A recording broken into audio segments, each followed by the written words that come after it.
ఏ ఆధారాలు తీసుకురండి అని చెప్పించు, చెప్పలా. బట్ పూర్తి విశ్వాసం ఉంది మాకు.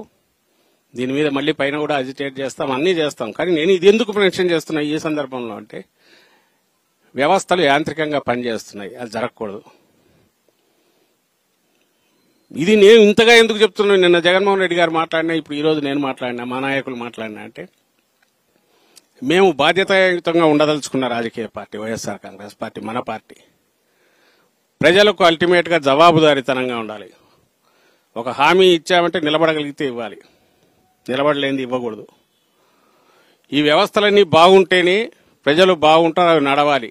అందుకోసం అవసరమైతే మేము కూడా ఆ పరీక్షలకు సిద్ధంగా ఉండడానికి సిద్ధంగా ఉన్నామని ఎప్పటికప్పుడు చెప్తున్నాం. ఉన్నాం కూడా, అట్లా ఉన్నాం కాబట్టి ఈరోజు ఇక్కడ ఇట్లున్నాం, ఈ పరిస్థితిలో ఉన్నాం. ప్రజల్లో పాపులారిటీ ఉంది.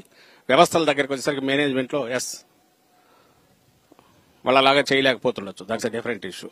కానీ అల్టిమేట్లీ దట్ ప్రివైల్స్. ప్రజల విశ్వాసం, ప్రజల తీర్పు అదే నిలబడుతుందనే బలమైన నమ్మకం. అలాగే అన్నిటికంటే మించి న్యాయ వ్యవస్థ ప్రొటెక్ట్ చేస్తుందనే విశ్వాసం. ఇవి జగన్మోహన్ రెడ్డి గారిని మన పార్టీ నడిపిస్తున్నాయి. అండ్ ఈ సమయంలో ఈ సందర్భంలో, ఇలాంటి సందర్భంలోనే ఎప్పుడైతే వ్యవస్థలు యాంత్రికంగా పనిచేస్తున్నప్పుడే సివిల్ సొసైటీ ముందుకు రావాలి. ఈ రెఫరీ పాత్ర, అంపైర్ పాత్ర తీసుకోవడానికి స్వచ్ఛందంగా చొరవ తీసుకోవాల్సి ఉంటుంది. వాటి పరీక్షలు కూడా మేము సిద్ధమని కూడా చెప్తున్నాం. నిన్న జరిగిన దాని విషయంలో అయినా సరే, నిన్న ఉప ఎన్నిక విషయంలో ఇప్పటికైనా ఏం అక్కర్లేదు, పెద్ద మనుషులు ఎవరు వచ్చినా సరే మేము రెడీ దానికి నిలబడడానికి. ఆ 15 బూతులున్న ఊర్లలో వెళ్ళండి, వాళ్ళు ఎవరైనా కావచ్చు, సీనియర్ జర్నలిస్టులు కావచ్చు, రిటైర్డ్ బ్యూరోక్రాట్స్ కావచ్చు, సామాజిక స్పృహ ఉన్న ఎవరైనా సరే, అక్కడ వాళ్ళల్లో ఎంతమంది వేలికి సిరా చుక్క ఉందో చూడండి, చాలా అక్కర్లే. ఇల్లు వెతికి, ఎందుకంటే సీసీ కెమెరాల ఫుటేజ్ ఎలాగో చూపించారు ఆ ఎస్సీసీ స్టేట్ ఎలక్షన్ కమిషన్ పలకలు, కోర్టులో తేరాలంటే టైం పడుతుంది. న్యూట్రల్ గా ఉండే ఎవరైనా సరే మేము రెడీ, మా పార్టీ తరఫు నుంచి వెళ్ళి ఇల్లు వెళ్ళి ఎంతమంది వేలుకు పెద్దవాళ్ళైనా మహిళలు కానీ పురుషులు కానీ సిరా చొక్క ఉందో చూడండి. ఓట్లు వేయలేదు అక్కడ, ఎవరో బయట నుంచి వచ్చి వేసుకొని పోయారు, వాళ్ళకు పోలీసులు ప్రొటెక్షన్ ఇచ్చారనేది క్లియర్గా తెలుస్తుంది.